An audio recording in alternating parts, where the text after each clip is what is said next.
golf recently got cool. Okay, yeah, when do you think it got cool? I think it got cool. I mean, post-Tiger for sure, but like the Rickie, Justin era, you know? Like the younger kids that came up.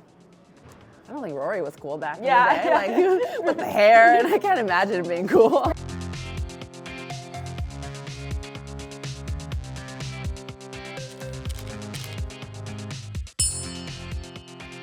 Michelle Lee West, welcome to The Scoop. Thank you. I'm happy we're finally doing this. We've talked about it for a little bit. A long time. Yes. So what did we go with?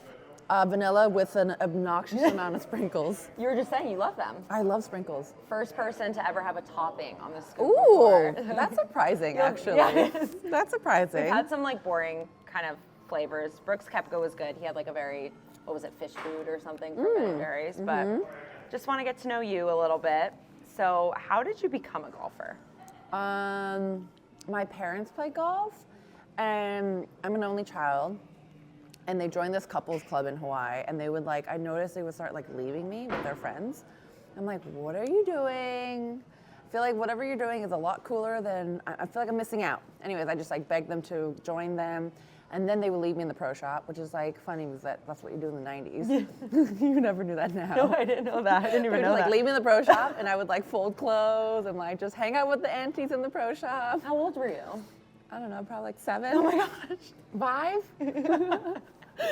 And then yeah, I started playing like hitting balls when I was 4. I played baseball, I played tennis, I played like everything else. But then I just like realized I really liked being really good at golf, and I sucked at everything else. So I just stuck with it.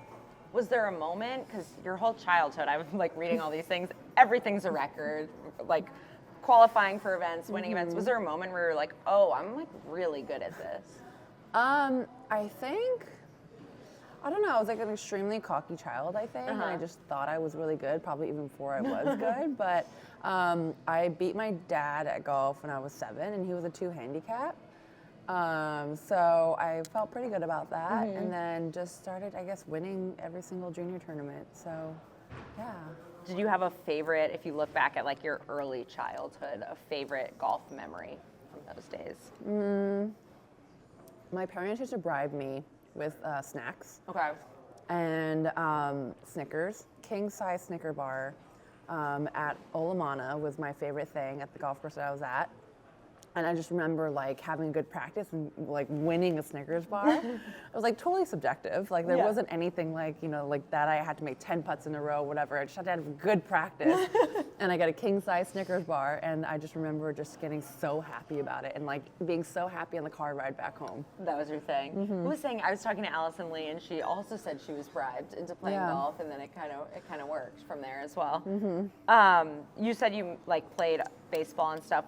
Did you have, like, what was your childhood like? Was it relatively normal, or were you missing school? Did you feel like this pressure, or what was it like to be you as a kid? I had a totally pretty normal childhood. Okay. I remember I got recruited heavily to go to IMG Academy, but my parents really wanted to keep me in school. We did a tour visit, and just, they just didn't want to move me from Hawaii and move me from my friends and transplant me.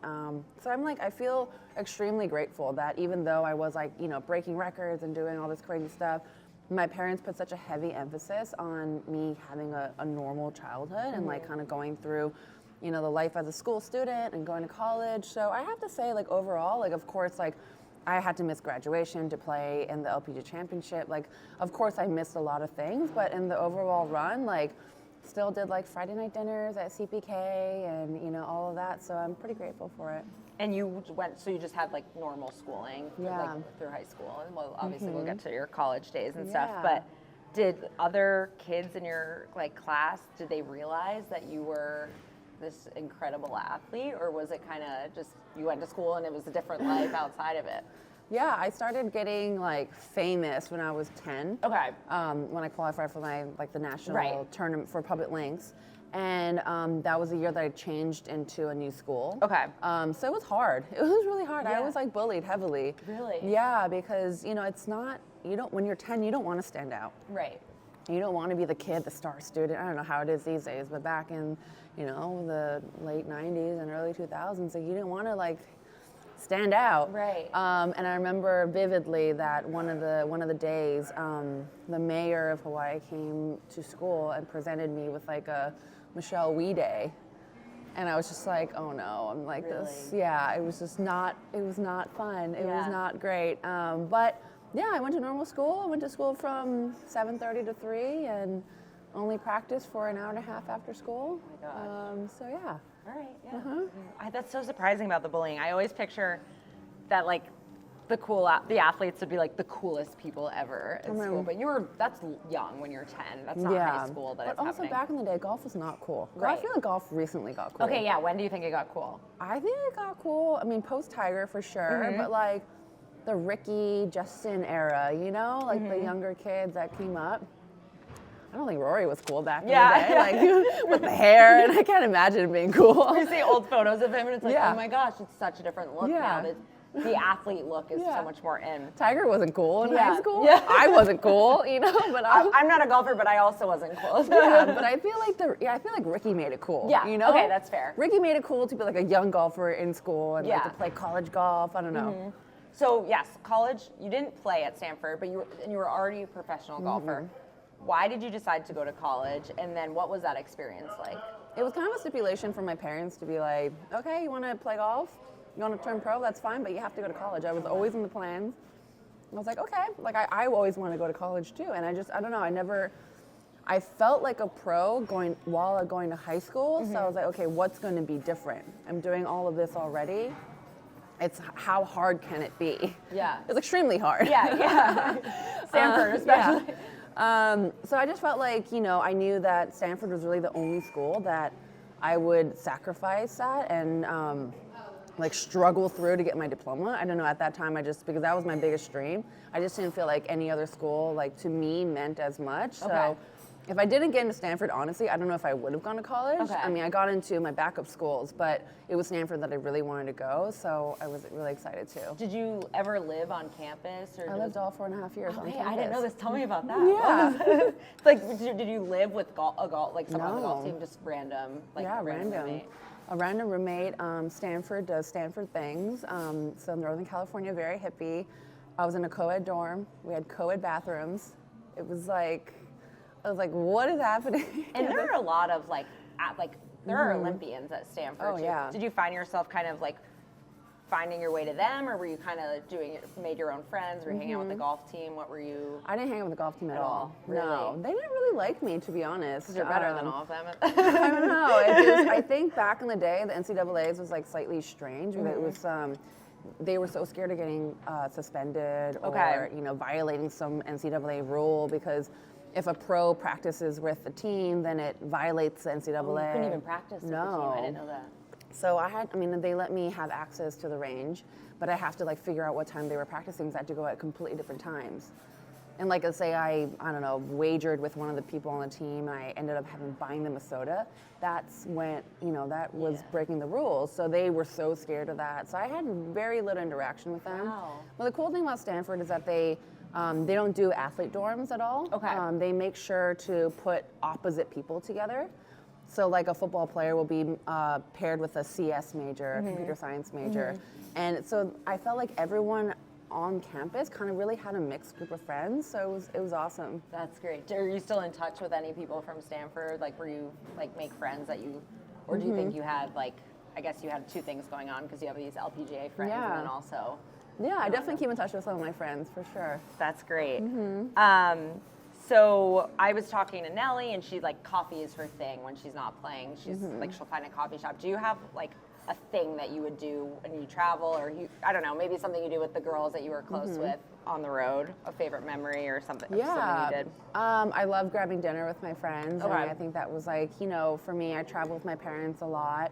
So I felt like it was nice to, have dinner with my friends and kind of separate that because, a lot of times when you travel with your family, that's just like a lot. You're spending every single waking moment with them. So it was like really nice for us to have like separate lives and separate social lives. So I just remember, going to Asia and, we're all just kind of miserable together, 6 weeks on the road, living out of your suitcase, going from country to country. But that was like the fun time. And I remember like the last tournament out of the 6-week stretch, we would kind of get after it a little bit and, you know, all have a great time. And I don't know, those are like the sticking memories that I have. Yeah.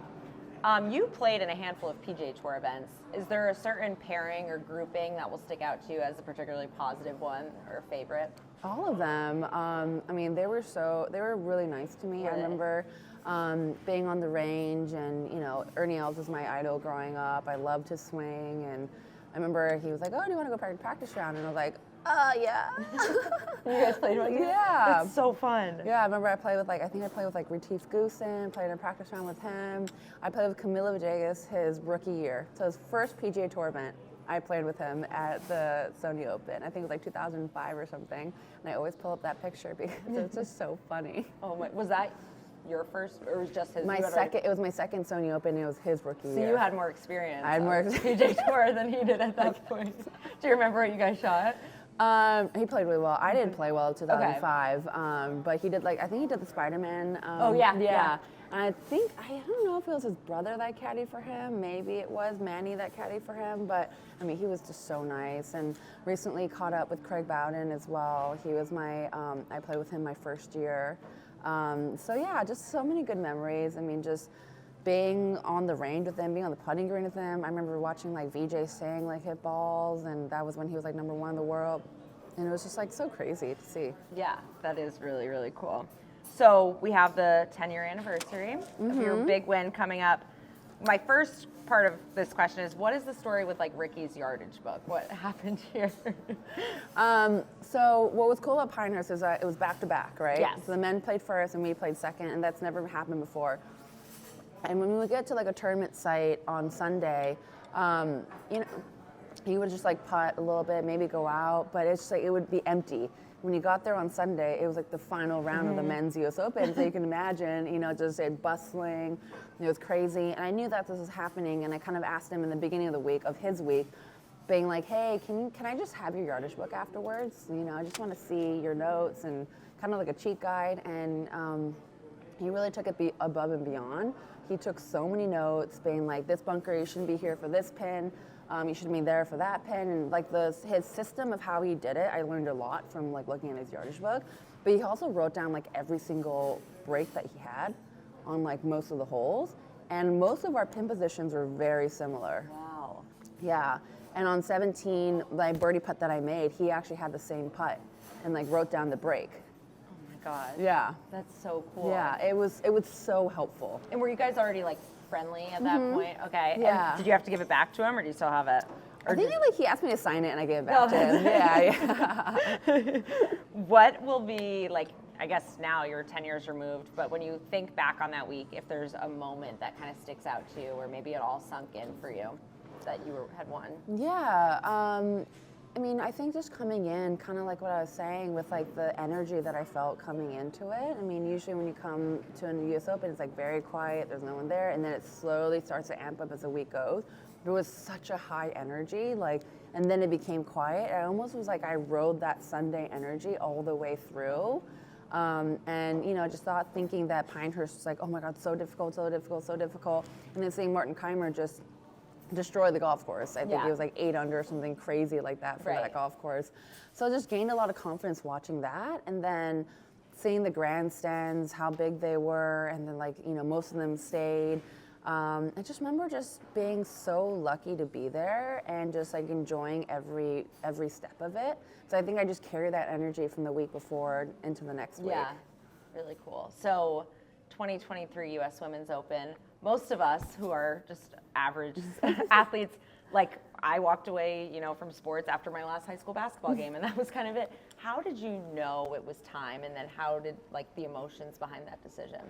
Yeah, it was, you know, I thought about it for a really long time. You know, I think unfortunately I was kind of forced in the decision somewhat because of my injuries, and, you know, was going around for quite a while, you know, talking to hand surgeons and what I should do if I want to keep playing, and there just wasn't an answer forward.